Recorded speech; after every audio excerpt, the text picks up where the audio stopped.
자, 오늘 우리가 함께 파헤쳐볼 기업은 바로 K솔루션입니다. 요즘 가장 뜨거운 테마 중 하나인 산업 전동화, 그 한가운데서 이제 곧 코스닥 상장을 앞두고 있는 회사죠.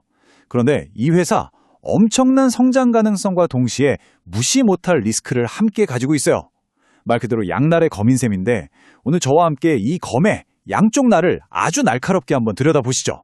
본격적인 분석에 앞서서 제가 질문 하나만 던져볼게요. 굳이 비싼 돈 주고 신형 지게차를 사야만 할까요? 좀 뜬금없죠? 하지만 이 질문이야말로 K솔루션이라는 회사의 사업 모델과 매력을 가장 잘 보여주는 핵심이라고 할 수 있습니다. 네, 그럼 우리가 K솔루션을 이해하기 위해 밟아갈 순서입니다. 먼저 이 회사가 어떻게 전동화의 숨은 강자가 됐는지 알아보고 그 성장을 이끄는 엔진은 무엇인지, 그리고 가장 중요한 숫자, 즉 재무제표에 나타난 기회와 리스크를 짚어볼 겁니다. 마지막으로 반드시 체크해야 할 위험 요인들까지 살펴보고 과연 이 저울이 어느 쪽으로 기울게 될지 같이 한번 고민해 보시죠. 좋습니다. 첫 번째 순서, 전동화의 숨은 강자. 어떻게 보면 평범해 보이는 이 산업장비 회사가 어떻게 ESG라는 거대한 시대적 흐름을 타고 시장에 주목을 받게 됐는지 그 배경부터 한번 살펴보겠습니다. 지금 전 세계 산업 현장은 말 그대로 혁명의 한가운데에 있어요. 시끄럽고 매연을 내뿜던 디젤 엔진, 그리고 무겁고 충전도 오래 걸리던 납축 배터리의 시대가 저물고 있습니다. 그 자리를 바로 탄소 배출도 없고 조용하면서 수명도 길고 충전도 빠른 리튬 인산철 LFP 배터리가 빠르게 대체하고 있죠. K솔루션은 바로 이 거대한 변화의 파도에 아주 영리하게 올라탄 겁니다. 그렇다면 K솔루션은 구체적으로 어떻게 돈을 벌고 있을까요? 이 회사의 성장 엔진, 즉 사업 구조를 보면 크게 4개의 기둥이 서로를 튼튼하게 받쳐주고 있는 모습입니다. 첫 번째는 LFP 배터리팩 사업. 이게 이 회사의 확실한 캐시카우, 즉 주 수입원이고요. 두 번째가 아까 제가 질문드렸던 개조 솔루션입니다. 낡은 디젤 지게차 엔진을 전기 모터로 바꿔주는 아주 혁신적인 서비스죠. 그리고 미래를 위해 NCM 배터리 연구 개발도 하고 있고 또 현대나 기아 같은 대기업에 부품을 공급하는 물류 사업까지 하고 있습니다. 단순히 제품 하나만 파는 게 아니라 서비스와 미래 기술까지 아우르는 포트폴리오를 갖춘 거죠. 이 개조 솔루션이 바로 이 회사의 정말 독특한 경쟁력입니다. 생각해보세요. 새 전기 지게차를 사려면 억 단위 돈이 들 수 있는데 기존에 쓰던 디젤 지게차를 개조하면 그 비용의 40에서 50%를 아낄 수 있다는 거예요. 이건 기업 입장에서 정말 구미가 당기는 제안이죠. 비용도 아끼고 친환경 트렌드도 따라갈 수 있으니까요. 자, 여기까지 들으면 성장 스토리가 굉장히 매력적이죠? 그런데 말입니다. 이제부터 숫자를 들여다보면 이야기가 조금 복잡해집니다. 여기서부터가 정말 중요하니까 집중해서 봐주세요. 자, 이 그래프를 보세요. 정말 가파르죠? 2021년에 100억 원이던 매출이 불과 3년 만인 2024년에 229억 원으로 2배 이상 폭발했습니다. 이건 이 회사가 속한 시장이 얼마나 빠르게 크고 있는지, 그리고 그 안에서 K솔루션이 잘하고 있다는 걸 명확하게 보여주는 데이터입니다. 매출만 늘어난 게 아닙니다. 더 중요한 건 바로 영업이익이죠.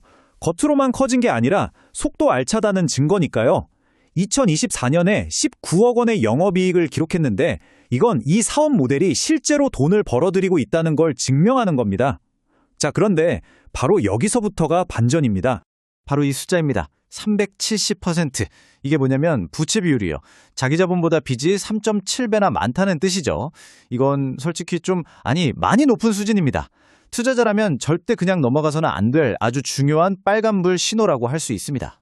그럼 지금부터는 그 양날의 검에서 가장 날카로운 부분, 바로 이 회사가 안고 있는 리스크들을 하나하나 제대로 파고들어 보겠습니다. 이자 보상 배수 1.36배. 이 숫자가 의미하는 건요, 회사가 1년 동안 열심히 벌어들인 돈이 은행 이자를 내고 나면 거의 남는 게 없다는 소리예요. 1.36배니까 간신히 이자를 감당하고는 있지만 만약에 실적이 조금이라도 나빠지면 어떻게 될까요? 바로 위험 신호가 켜지는 아주 아슬아슬한 상태인 겁니다. 그리고 또 하나의 정말 큰 리스크, 바로 오버행입니다.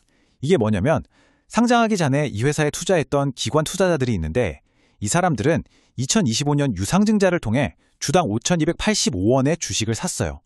그런데 지금 비상장 시장에서는 10,000원이 넘게 거래되고 있죠. 거의 2배 수익권이라는 말이에요. 이 사람들이 상장하고 나서 주식을 팔고 싶을까요? 안 팔고 싶을까요? 이 물량이 한꺼번에 쏟아져 나올 수 있다는 가능성, 이게 바로 주가에 엄청난 부담으로 작용할 수 있습니다. 자, 그럼 리스크를 한번 정리해 볼까요? 첫째, 돈 문제, 부채가 너무 많고 이자 내기도 벅차다는 재무 리스크. 둘째, 원자재 수급이나 가격 경쟁에서 밀릴 수 있는 운영상의 리스크. 셋째, 이름이 비슷한 회사가 있어서 투자자들이 헷갈릴 수 있는 브랜드 리스크. 그리고 마지막으로 방금 말씀드린 초기 투자자들의 매물 폭탄 가능성, 즉 오버행 리스크. 이 네 가지는 이 회사에 투자하기 전에 반드시 기억하고 계셔야 합니다. 자, 지금까지 성장이라는 밝은 면과 리스크라는 날카로운 면을 모두 살펴봤습니다. 그럼 이 모든 걸 종합했을 때 과연 시장은 이 회사의 가치를 어떻게 평가하고 있을까요? 저울은 지금 어느 쪽으로 기울고 있을까요? 이 표를 보시면 차이가 정말 극명하죠. 과거 기관 투자자들은 이 회사의 시가총액을 약 350억 원 수준으로 봤는데 현재 비상장 시장에서 기대하는 가치는 거의 700억 원에 육박합니다. 그만큼 시장의 기대치가 어마어마하게 높다는 걸 알 수 있습니다. 결국 시장은 증명을 요구할 겁니다.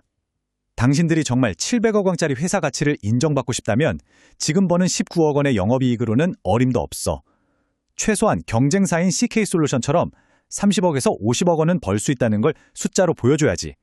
그래야 그 정도의 주가 수익 비율, 즉 PER을 우리가 납득할 수 있어. 바로 이겁니다. 이렇게 우리는 처음 시작했던 지점으로 다시 돌아왔습니다. K솔루션은 정말 전형적인 하이리스크, 하이리턴의 기회를 우리에게 보여주고 있습니다. 폭발적인 성장이라는 달콤한 과실을 따먹을 것인가, 아니면 언제 터질지 모르는 재무 리스크라는 시한폭탄을 피할 것인가. 여러분은 이 양날의 검을 보고 어느 쪽에 베팅하시겠습니까? 그 선택은 온전히 여러분의 몫입니다.